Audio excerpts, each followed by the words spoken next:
할렐루야.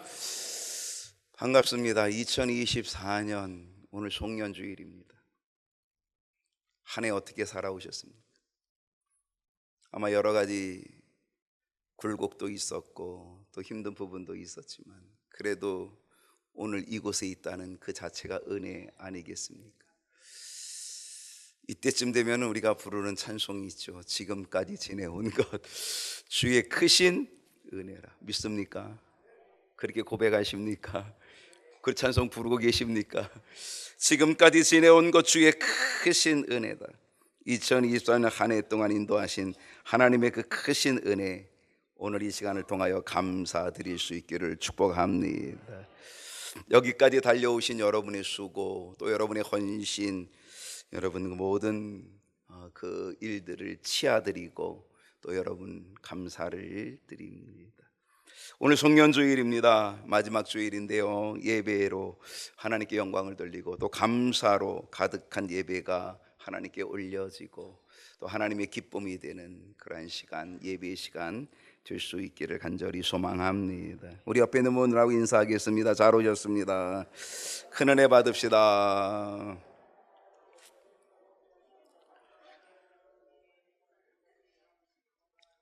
네, 오늘 2024년 송년주일에 여러분과 함께 나눌 말씀의 제목은요, 다 같이 읽어봅시다. 시작. 한 번 더 시작. 여러분, 예수님이 하신 일이 뭘까요? 왜냐하면 이 질문이요, 그렇게 쉽지 않습니다. 어쩌면 추상적일 수도 있거든요. 그렇죠? 뭐 예수님이 하신 일이 뭐 한두 가지야, 무지무지 많을 건데 뭐 이러면서. 저는요, 예수님께서 하신 일들을 생각해보며 은혜를 나누기를 원합니다. 지난 성탄절에 저희가 뭐 떡국떡도 드렸지만 여러분에게 뭘 하나 드렸냐면 달력을 드렸습니다. 달력을 드렸는데 오늘부터 3일이 지나면 2025년이 시작이 되면서 그 달력이 시작이 되는 겁니다. 이 세상의 달력은 1월 달부터 시작이 됩니다. 1월 1일이 시작인데 교회의 달력은 언제부터 시작이 된다 그랬죠? 대림절부터 시작이 된다 그랬습니다.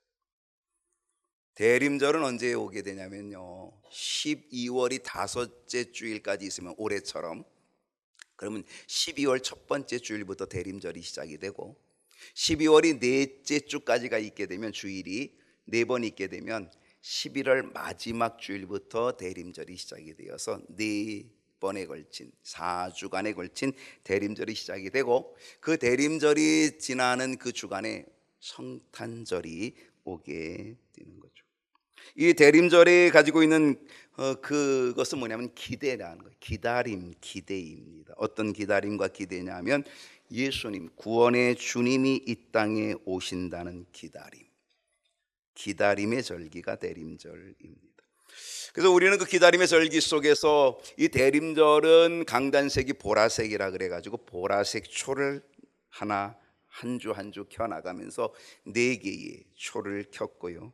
그리고 성탄절을 맞이하여서 우리는 성탄의 초를 마지막 키면서 우리는 성탄절 예배를 드렸습니다.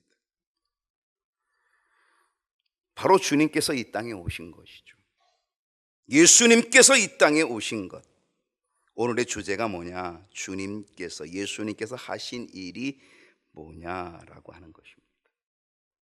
예수님이 하신 일이 뭘까? 예수님께서 하신 일이 뭘까? 콜럼버스 달걀입니다. 알면은 쉽고요, 그리고 모르면은요 되게 어렵습니다. 자, 첫 번째입니다. 예수님께서 하신 일, 오늘 2가지 얘기하겠는데요. 첫 번째 뭐라고요?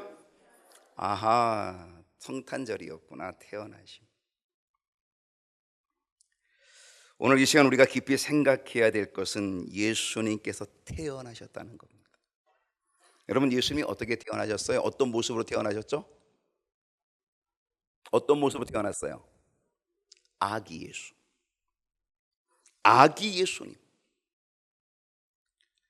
누가복음 2장 12절 말씀 보면요, 다 같이 읽어봅시다. 시작. 너희가 가서 강보에 쌓여 구유에 누워 있는 무엇? 아기를 보리니 이것이 너희에게 뭐가 된다? 표적이 된다. 구유에 누워 있는 누구? 아기. 예수님의 탄생, 예수님의 태어남은 아기 예수로, 아기로 태어나시면, 여러분 한번 생각해 보세요. 하나님이 우주를 창조하신 전능하신 말씀이신 영원히 존재하시는 하나님이 이 땅에 오시는 모습, 하나님이 이 땅에 오시는 방법이 뭐였다? 아기였다. 왜 아기로 태어났을까? 만약에 여러분이 하나님이라고 한다면 여러분이 당신의 독생자를, 하나님을 이 땅에 보내주실 때에 어떻게 보내주실 것 같아요, 여러분? 제가 하나님이라면 아마 멋진 우주선 비행 접시 우주선에 탁 태워가지고 짜자자잔짠짠짠 해가지고 딱 이렇게 보내주면 사람들이 깜짝 놀라고 와 이렇게 좀 떠받들고 이렇게 하지 않았을까? 아니면은 회오리 바람을 탁 타고 짠 하고 나타나가지고 마치 원더우먼과 같이, 마치 600만 불 사나이와 같이 딱 나타난다라고 한다면, 야, 이것도 괜찮지 않을까? 근데 어떻게 하나님이 이 땅에 오시는데, 하나님이 이 땅에 오시는데 무슨 모습으로 왔다고요? 아기. 왜 하필 아기였을까? 이것은 예수님이 우리와 똑같이 되기 원하셨던 거죠. 우리는 이 땅에 아기로 태어나는데 우리와 똑같이, 정말 우리와 똑같이 되길 원하셨던 거죠. 인간이 아기로 태어나고 자라는 이 모든 과정을 우리 주님도 똑같이 하기를 원하셨던 거죠. 마리아의 몸을 빌려서 성령으로 잉태된 그 예수님이 탄생하시죠. 우리와 똑같이 아기로 탄생하시죠. 그래서 우리가 가지고 있는 이 죄의 문제, 인간의 숙제, 죄의 문제, 인간들의 모든 문제, 이거를 당신의 죽으심으로 해결하기 위하여 똑같은 인간으로, 그래서 이 땅에 똑같은 과정을 거쳐서 오셨다는 거죠. 아기 예수로 출발하셨다. 여러분, 이 아기는요 아주 중요한 특징이 있습니다. 아기는요 평안함을 주고 행복함을 줍니다. 유아 세례 이렇게 받아보니까 와 너무 좋은 거예요, 그죠? 여러분도 막 박수도 쳐주고, 여러분도 은혜를 받잖아요. 그 아기를 보면서. 여러분, 아기를 안고 있으면 여러분 어떤 생각이 듭니까? 해나가 진짜 아주 예쁜데 그 해나를 이렇게 안고 있으면 어떤 마음이 들 것 같아요? 걔가 거기다 살짝 웃어줘봐요. 그러면 어떤 마음이 들어요? 와, 그거보다 더 막 가슴이 막 뛰고 막 짜릿짜릿하고 막 전율이죠. 막 전기가 오는 거죠. 예. 아이를 안고 있으면요 누구에게나 기쁨이 있고요, 누구에게나 소망이 있고요, 누구에게나 행복이 있어요. 그 아이가 주는 평안함입니다. 할아버지 할머니가 되어보면 더 잘합니다. 제가 할아버지가 되어보니까 우리가 예전에 아이를 키웠던 그때하고는 전혀 그 신비로움은 다른 거예요. 정말 신비로운 거예요. 그 아기가 너무 신비로운 거예요.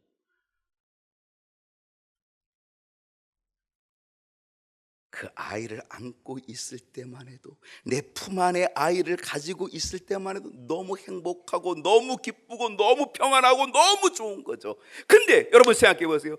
그 내가 이 아이를 안고 있는, 품 안에 아이를 안고 있는 그것이 아니라 그 아기 예수님이 내 심령 안에 오시면, 그냥 내가 안고 있는 것이 아니라 내 안에, 내 심령 안에 오시면 여러분 어떤 일이 벌어지겠습니까? 안고만 있어도 놀라운데, 안고만 있어도 기가 막힌데, 내 안에 계시면 그것은 바로 임마누엘이 될 줄로 믿습니다.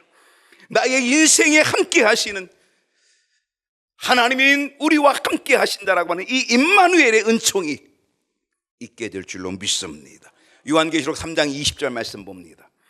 볼지어다 내가 문 밖에 서서 두드리노니 누구든지 내 음성을 듣고 문을 열면, 내 마음의 심령의 문을 열면 내가 그에게로 들어가 그와 더불어 먹고 그는 나와 더불어 먹으리라.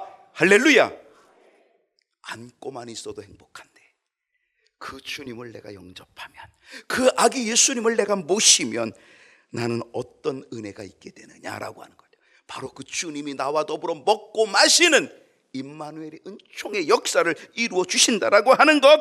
그래서 이 놀라운 은혜를 주시기 위하여 예수님은 아기의 모습으로 이 땅에 탄생하신 거예요. 이것이 바로 성탄의 기쁨이고 이것이 성탄의 은혜인 줄로 믿습니다. 할렐루야. 예수님께서 하신 일이 뭘까요? 세례 받으심입니다. 예수님은 이 땅에 아기 예수님으로 탄생했습니다. 그리고는 예수님은 나사렛 동네에서 성장하셨습니다. 육신의 아버지였던 요셉은 목수였기 때문에, 그래서 예수님은 아버지를 도우면서 목수의 일도 하시면서 성장하셨을 것입니다. 그리고 30세가 됩니다. 그리고 30세가 되었을 때 예수님은 이 땅에 아기 예수님으로 오신 목적, 아기 예수님으로 이 땅에 탄생하신 그 탄생의 사명의 목적, 사명을 이루시기 위하여 우리 주님은 새로운 발걸음을 띠게 됩니다. 그 새로운 발걸음, 그것은 바로 세례받는 일이었습니다. 예수님께서 공생의 공적인 일, 사명의 길을 시작하실 그 순간에 그 사명의 길을, 공생의 삶을 시작하시면서 가장 먼저 하신 일은 세례를 받는 일이었어요. 여러분, 세례가 뭡니까? 여러분, 세례 받으셨나요? 안 받으셨어요? 세례 받으셨나요? 혹시 세례 받은 그때가 기억나시나요? 정말 기억나시나요? 내가 세례 받은 그때가, 아니 80년도 지나고 70년도 지나고 60년도 지나고 그랬는데 기억하시나요? 저도 기억합니다. 여러분, 세례가 뭘까요? 오늘 이 시간에 세례가 무엇인지를 다시금 깨닫고 여러분이 이미 받은 세례를 확증하는 믿음의 시간이 될 수 있기를 소원합니다. 여러분, 세례가 뭐냐면 세례는 이겁니다. 마가복음 1장 4절에 볼게요. 다 같이 읽어봅니다. 시작.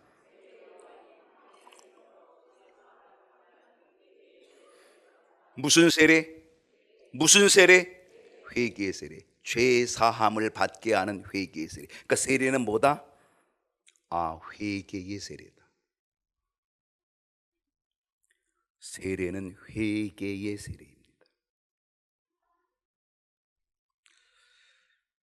그렇다면 예수님도 세례를 받으셨는데 예수님도 죄가 있어서 회개의 세례를 받으신 걸까요? 그것은 아닙니다. 예수님은 하나님이시고 예수님은 하나님의 아들이시고, 그래서 예수님은 죄가 없지만 예수님은 세례를 받으심으로 세례가 무엇인지 세례의 본을 보여주셨습니다. 마태복음 3장 15절로 봅니다. 예수께서 대답하여 이르시되 이제 허락하라. 누구에게 하시는 거예요? 세례 요한에게. 예수님이 지금 세례 요한에게 세례 받으러 왔습니다. 내게 세례를 베풀라라고 그렇게 했습니다. 그때 세례 요한이 아니 안 됩니다. 그리고 허락을 안 합니다. 근데 예수님이 뭐라 그래요? 아니야, 이제 허락해. 우리가 이와 같이 하여 모든 의를 이루는 것이 합당하니라. 그랬더니 이에 세례 요한이 허락했다는 겁니다. 세례 요한은요, 예수님께서 세례 받으러 올 때 거절했습니다. 여러분 14절을 한번 볼게요. 어떻게 거절했습니까? 요한이 말렸어요. 예수님이 세례 받으러 오시니까 요한이 말렸다는 거예요. 내가 당신에게 세례를 받아야지. 아니 주님이 저한테 세례를 베풀어 주셔야지. 어떻게 제가 주님께 세례를 베풀 수 있습니까? 어떻게 나한테 세례 받으러 오십니까? 이거 말도 안 됩니다. 그리고 거절했다는 거죠. 근데 예수님 뭐라 그랬어요? 이같이 하여, 오늘 우리가 이같이 하여, 내게 세례를 베풀어 이같이 하여 모든 의를 이루는 것이 합당하다. 모든 의. 여기서 의를 이루는 게 합당한데 그 의가 뭘까요? 그 의는 세례 요한의 사명을 우리 주님이 인정해 주시는 거죠. 예수님이 세례를 받으시는 거예요. 그 세례를 받으심으로 세례 요한의 아이덴티티, 세례 요한의 정체성, 이거를 주님이 확인시켜 주시고 인정해 주면 모든 사람들 앞에서, 여러분, 예수님이 세례 요한에게 세례를 받으면요, 세례 요한의 지위가 분명히 확고해지는 거죠. 하나님 주신 사명. 이 세례 요한은 예수님보다 6개월 전에 먼저 태어났잖아요. 그는 정말 나시린이었고요. 이 세례 요한은 특별한 사명을 가지고 왔습니다. 주의 길을 곧게 하는 사명, 그것도 죄사함을 얻게 하는 그 회개의 세례를 주기 위하여 이 땅에 그 사명을 가지고 왔거든요. 그래서 예수님은 당신이 세례를 받음으로 이 세례 요한의 지위, 아이덴티티 확실하게 해주는 거죠. 정체성, 세례 요한이 어떤 사람인지, 무슨 사명을 가졌는지 이걸 확실하게 보여주는 거죠.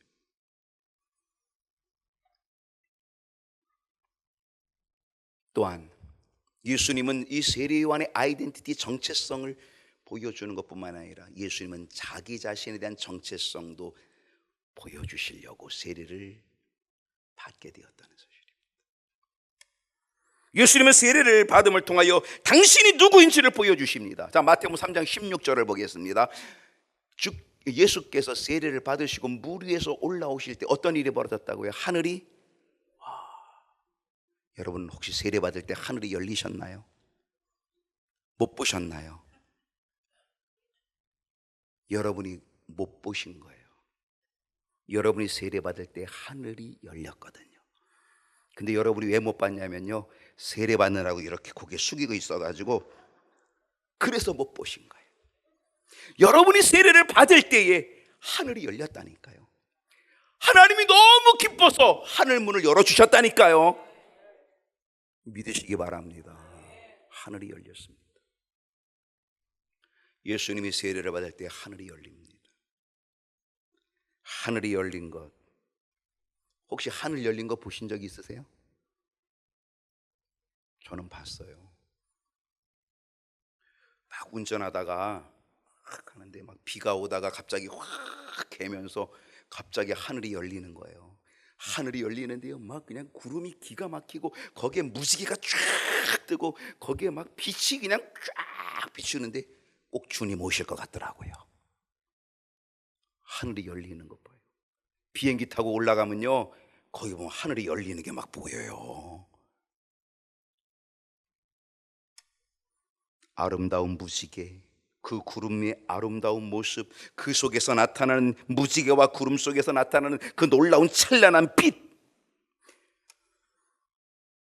지금 예수님이 세례를 받고 그리고 물에서 올라오실 그때 하늘이 열리고 어마어마한 하늘이 열리는 겁니다. 보지 못한 하늘의 문이 열리고 하늘의 새로운 모습과 징조가 나타납니다. 아주 신비로운 모습이 나타납니다. 상상만 해도 가슴이 뛸 만한 일이 벌어지는 거죠. 거기다가 어떤 일이 벌어집니까? 하나님의 성령이 비둘기같이 내려옵니다. 이 신비한 광경이 하늘이 열린 모습입니다. 하늘이 열리고요, 그리고 성령이 비둘기같이 쫙 예수님 세례 받으시는 그 예수님 위에 쫙 임하여 오는 거죠. 그뿐이니까요, 17절 말씀을 보니까 하늘로부터 소리가 납니다. 무슨 소리가 나요? 이는 내 사랑하는 아들이요 내 기뻐하는 자라. 할렐루야. 여러분이 세례받을 때 하늘문이 열렸습니다. 여러분이 세례받을 때 하나님께서 여러분에게 이 음성을 주셨습니다. 사랑하는 아들아, 사랑하는 딸아, 내가 너를 기뻐하노라. 여러분이 그때 못 들으신 거지요. 지금 들을 수 있기를 바랍니다. 그 내가 세례받았던 그때를 다시 한번 떠올리면서, 주님, 내게 이 세례의 은혜를 주신 것 감사합니다. 내게 말씀해 주신 것 감사합니다. 지금이라도 여러분이 이 말씀을 받으시기 바랍니다. 하늘문이 열렸다는 믿음을 가지시기 바랍니다. 내게 성령의 은혜가 임하였다는 믿음을 가지시기를 바랍니다.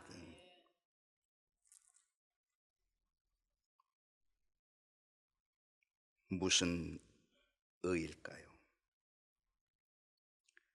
예수님을 통해서 끝내 십자가에서 귀중한 물과 피를 다 흘리십니다. 그 보혈로 모든 인류의 죄, 나의 죄를 다 씻어내 주시고 구원해 주셔서 하늘이 열리고 성령이 임하고 하나님의 음성이 분명하게 확실하게 들려지는 역사가 우리에게 임하여 주시는 거죠. 내 사랑하는 아들, 내 사랑하는 딸, 내가 너를 기뻐하노라. 오늘 이 놀라운 은혜를 우리에게 주심을 믿습니다. 예수님은 하나님의 아들이시기 때문에, 그리고 예수님은 하나님이시기 때문에 죄는 없지만 이처럼 하나님의 의를 이루시기 위하여서 세례를 받는 놀라운 모범을 보여주셨다는 것이죠. 그렇다고 한다면 세례는 반드시 받아야 하는 것일까? 다른 말로 세례를 받아야 구원을 받는 걸까요? 세례가 중요한데 세례를 받아야만 구원을 받는 걸까요? 그것은 아닙니다. 세례를 받는다고 구원받는 것이 아니고, 또한 세례를 안 받았다고 구원을 못 받는 것도 아닙니다. 세례는 구원받는 것과 천국 가는 것과는 별개의 것입니다. 여기서 아주 중요한 것은 누가 세례를 받을 수 있느냐가 중요합니다. 누가 세례를 받을 수 있느냐? 여러분, 누가 세례를 받을 수 있을까요? 모태신앙인 사람이 세례를 받을 수 있을까요? 오랫동안 신앙생활하신 분이어야지만 세례를 받을 수 있을까요? 성경 지식을 많이 알고 있는 사람이어야 세례를 받을 수 있을까요? 예전에는요, 세례를 받기 전에 학습이라는 게 있었습니다. 학습 문답, 시험 받습니다. 그 시험 쳐서 세례를 줬습니다. 여러분, 학습이라고 하는 것 통하여서, 그리고 성경 공부를 통하여서 어떤 지식을 습득해서 그래야지만 세례를 받을 수 있을까요? 아닙니다. 지금은 학습도 없어졌습니다. 왜 그럴까요? 세례를 받는 자격은, 세례를 받을 수 있는 자격은요, 그 복잡한 게 아닙니다. 딱 한 가지만 있으면 됩니다. 뭘 것 같아요? 예수님을 나의 구원자로, 예수님을 나의 구세주로 믿는 믿음입니다. 이 믿음이 있으면, 예수님을 나의 구원자로 믿는 믿음 하나만 있으면 그 사람은 세례를 받을 자격이 되는 줄로 믿습니다. 할렐루야. 여러분이 예전에 세례 받았을 때 혹시 이런 믿음이 없었을 수도 있습니다. 이런 믿음 없이 그냥 세례 받으라 그래서 세례를 받았을 수도 있습니다. 그렇다면 바로 지금 이 믿음을 가지시면, 이 믿음이 여러분에게 있으면 여러분이 예전에 받은 세례는 반드시 효력이 있게 될 줄로 믿습니다. 그러므로 반드시 세례 받으신 모든 분들은 이 믿음이 있으셔야 합니다. 어떤 믿음? 예수님은 나의 구원자십니다. 예수님은 나의 하나님이십니다. 나의 주님이십니다. 내가 예수님을 믿습니다. 이 믿음이 있기를 축복합니다. 사도행전 8장 35절을 봅니다. 빌립이 입을 열어. 이 빌립은 예수님의 제자 빌립이 아니고요, 초대교회 7집사 중에 한 사람이었던 빌립입니다. 이 빌립이 입을 열어서 그래서 시작한 예수를 가르쳐 복음을 전하니, 누구의 복음을 전했는지 아세요? 에디오피아 간닥의 여왕의 국고를 맡은 한 내시, 이 사람이 아마 예루살렘에 무슨 업무차 예루살렘을 방문했던 것 같아요. 그 예루살렘을 방문했다가 뭔가 이 구약의 이사야 글에 있는 두루마리 성경책 하나를 한쪽을 얻어가지고 이제 돌아가는 거예요. 기념품으로 얻어 돌아가는데 그거를 읽고 있는 거죠. 근데 뭔지를 몰라요. 바로 이때 성령께서 빌립에게 야, 너 빨리 에디오피아 간다게 여왕의 국고 맡은 자 그 장관인데 그 사람 지금 광야로 가고 있으니까 빨리 가라. 그래가지고 성령에 이끌려가지고 빌립이 간 거예요. 가서 누구를 만났어요? 바로 이 간다게 여왕의 국고를 맡은 사람을 만난 거예요. 내시를 만난 거예요. 그래가지고 마차에 함께 올라타가지고 그러면서 이 빌립이 전도한 거예요. 그리고 그 복음을 가르쳐 준 거예요. 뭐로 시작했다고요? 이 글에서 이 구약의 서에서 시작하여서 예수를 가르쳤다는 거예요. 예수를 가르치고 뭐를 전했다고요? 복음을 전했다. 이 복음이 뭐예요? 구원의 기쁜 소식. 할렐루야. 구원의 기쁜 소식이 복음이잖아요. 예수님을 전한 거예요. 이 구원의 기쁜 소식을 전해준 거예요. 그랬더니 어떤 일이 벌어졌을까요? 36절을 보니면요, 길 가다가 복음을 전했더니 그 복음을 받아들인 이 내시가 길 가다가 물 있는 곳에 이르러 그 내시가 말합니다. 보라, 저기 물이 있으니까 내가 세례를 받으면 무슨 거리낌이 있느냐, 나에게 좀 세례를 베풀어 주시오. 이 사람 예수 믿은 지 몇 년 됐어요? 몇 년 됐어요? 방금 믿었거든요. 금방 믿었거든요. 금방 믿었는데 세례를 받겠다는 거예요. 그래서 어떻게 했어요? 당신 학습도 받아야 되고 2년 동안 좀 교육도 받아야 되고 미뤘나요? 아니었어요. 38절을 보겠습니다. 이에 명하여 수레를 멈추고 빌립과 내시가 둘 다 물에 내려가서 빌립이 어떻게 했다고요? 세례를 베풀었다. 할렐루야. 여러분, 이 내시가 언제 세례 받았어요? 예수님을 전해 듣고 복음을 전해 듣고 그리고 예수님을 믿는 그 순간에, 예수님을 믿자마자 복음을 듣자마자 그는 세례를 받았다는 거예요. 여러분, 세례 받을 조건은 아무것도 필요 없어요. 오직 하나, 예수님을 나의 구주로 나의 구원자로 믿는 것, 이 믿음이 있으면 세례 받을 수 있게 되는 줄로 믿습니다. 우리는 세례 교육을 합니다. 한 4주 동안 우리는 그 대림절에 세례 교육을 부목사님하고 저하고 하게 되는데요. 그리고 세례를 주는데요, 저는 이 교육이 없이도 바로 이 빌립처럼 세례를 줄 때도 있습니다. 저에게 공영식 권사님 계시잖아요. 공영식 권사님이 공자의 79대 손입니다. 공자의 79대 손인데 저분의 아버님 공자의 78대 손, 그분이 진짜 공자님을 닮아가지고 예수 기독교 하면 난리 버거지가 나는 그런 집안입니다. 박찬순 권사님이 예수를 처녀 때 믿다가 시집가서 교회를 못 나가는 상황이 온 거죠. 근데 그분이 병원에 계실 때 신방을 해달라고 제가 신방을 갔습니다. 그리고 가서 복음을 전했습니다. 예수님을 전했는데 예수님 뭐 기독교 하면 난리가 날 뿐이 아주 순한 양이 돼가지고 복음을 듣는 겁니다. 말씀을 듣는 겁니다. 예수님 영접하겠냐 때 영접하겠다는 거예요. 영접 기도를 했습니다. 아멘 하고. 제가 그랬어요. 혹시 이 물을 머리에다가 이렇게 해서 세례를 베풀어도 괜찮겠냐?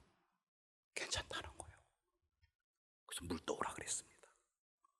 양재기에다가 물을 떠왔습니다. 세례기도 준비해가지도 못했거든요. 양재기에다가 물을 떠와가지고 그래가지고 거기에다가 여기 물을 보면 어떻게 반응을 할까 저 겁신하긴 했지만은요, 진짜 성부 성자의 이름으로 제가 물을 뿌렸거든요. 세례를 받았습니다. 그 다음부터 제가 구원의 확신에 대한 말씀 코팅해가지고 그거를 큰 글씨로 해서 보내드렸는데요, 그거를 매일 아침 저녁으로 매일매일 그거 가지고 읽고 읽으시면서 그러다가 천국 가셨습니다. 그 계기가 되어서 79대 손인 공영식 권사님이 예수를 믿기 시작했습니다. 그리고 권사님이 되신 거예요.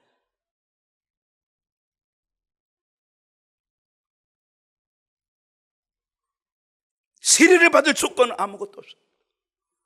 오직 하나, 예수님을 나의 구주로, 나의 구원자로 믿는 그 믿음만 있으면 됩니다. 여러분이 혹시 예전에 그 믿음이 없이도 세례를 받았다 할지라도 지금 여러분이 이 믿음이 있으면 그 세례는 유효한 줄로 믿습니다. 이 믿음이 있기를 축복합니다. 그렇다면 세례는 어디서 무엇으로 어떻게 받아야 할까?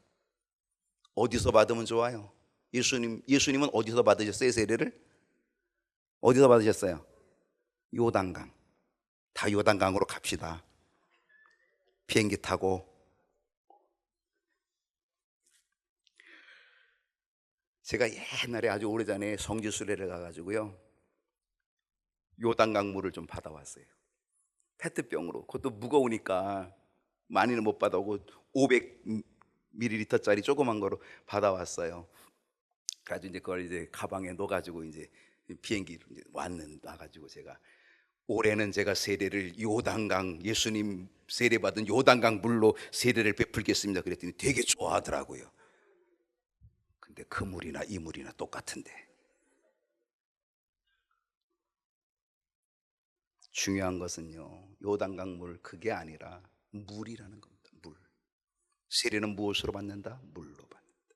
물의 의미가 뭡니까? 물은 씻어내는 겁니다. 물은 깨끗하게 하는 겁니다. 세례를 물로 받음으로 나의 죄를 씻어내고 깨끗한 사람 되겠다고 하는 결단입니다. 그래서 저는 세례를 베풀 때에요, 물을 조금 뿌려야 많이 뿌려요? 많이 뿌려요. 그 위에서 많이 뿌려요. 왜? 그게 다 씻어내라고. 씻어내라는 그 사인이에요, 사인. 제가 이번에는요, 애기들이 있어서 조금밖에 안 했어요. 진짜 봐준 거예요, 조금. 예. 모양만 보내준 거예요. 씻어내는 겁니다. 어떻게 받아야 합니까? 이 세례를 어떻게 하냐에 따라서 신학적 논쟁이 있습니다. 교단적 논쟁이 있습니다. 감리교, 장로교, 성결교 뭐 이런 일반적인 교단에서는요, 우리들이 베푼 것처럼 다 이렇게 머리 위에다 물을 뿌려서 하는 점수 세례를 줍니다. 근데 유독 침례교라고 있어요. 들어보셨어요? 침례를 주장합니다. 그래가지고 그들은 성경을 읽을 때 세례 요한이 나오면 세례 요한이라고 안 읽고 뭐라고 읽어요? 침례 요한이라고 읽어요. 바꿔서 읽어요. 성경도 바꿔서 읽어요. 세례라는 말도요, 침례라고 바꿔서 읽어요. 얼마나 지독한지 몰라요, 침례.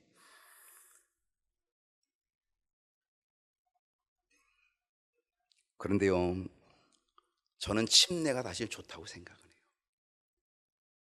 저도 침례를 할 수 있으면 하고 싶어요. 침례는 어떻게 하는 거예요? 물속에 말 안 듣는 사람은 좀 더 오래 넣는 거죠. 오래. 성부아 이렇게 오래. 좀 말 잘 들으라고. 침례가 좋다는 생각을 하지만은요, 그것이 진리라고 우기면 안 돼요. 성경에는요, 침례도 있고 세례도 있어요.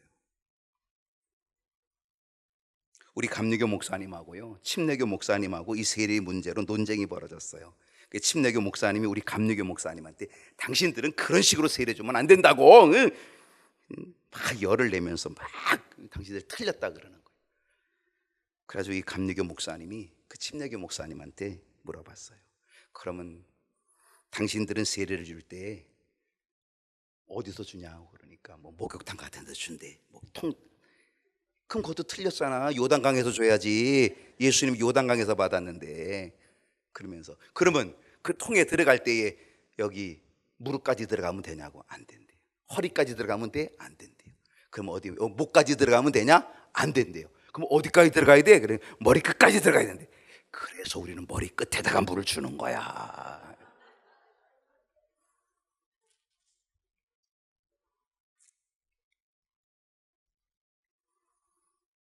여러분, 왜 머리 끝일까요? 왜 머리 끝일까요? 허리도 아니고 어깨도 아니고 왜 머리 끝일까요? 그것은 물속에 내가 잠겼다는 것을 의미하는 거예요. 머리 끝에다가 준다는 것은 내가 물속에 잠겼다는 것. 여러분, 여기서 물속은 뭘 의미하냐면 죽음이에요. 여러분, 죽음은 우리는 관에 들어가요. 죽음은 우리는요 땅속에 묻혀요. 바로 이 물속에 잠기는 것은요, 침례, 물속에 잠긴다라고 하는 그 의미는요, 바로 그 물속은 나의 무덤이에요. 내가 죽는 거예요. 나의 죄된 모습, 나의 죄된 나의 과거의 모습, 예수 믿기 전에 나의 모습, 나는 이제 죽었고 이제는 물속에서 나올 때 나는 그리스도의 사람으로, 예수의 사람으로, 하나님의 자녀로 나는 새롭게 태어난다. 이게 세례인 줄로 믿습니다. 세례는요, 내가 죽는 겁니다. 그리고 내가 예수 그리스도의 이름으로 새롭게 탄생하는 것이 세례입니다. 나의 죄된 몸은 죽고 예수 그리스도의 보혈의 은혜를 힘입어서 새롭게 하나님의 자녀로 새롭게 태어나는 것, 이게 세례라고 하는 것. 여러분, 오늘 이 믿음이 여러분, 저와 여러분에게 있기를 축복합니다. 이제 또 다른 세례가 있습니다. 마가복음 1장 8절을 봅니다. 나는 너희에게 물로 세례를 베풀었거니와. 세례요한이 말합니다. 나는 너에게 물로 세례를 베풀었거니와. 그가 누굽니까? 예수님, 내 뒤에 오실 예수님, 그분은 너희에게 무엇으로? 성령으로 세례를 베푸시리라. 할렐루야. 물 세례 받은 우리들은 이제 성령으로 세례를 받아야 될 줄로 믿습니다. 올 한해 우리의 표어는 성령이 충만하여였습니다. 우리가 이 성령이 충만하여 이 표어를 가지고 한 해를 달려왔는데, 이제 우리는 우리의 삶의 마지막까지 성령 충만의 세례로 기쁘게 달려가야 될 줄로 믿습니다. 달려갈 수 있기를 축복합니다. 성령 충만하시기를 축복합니다. 기도하십시다.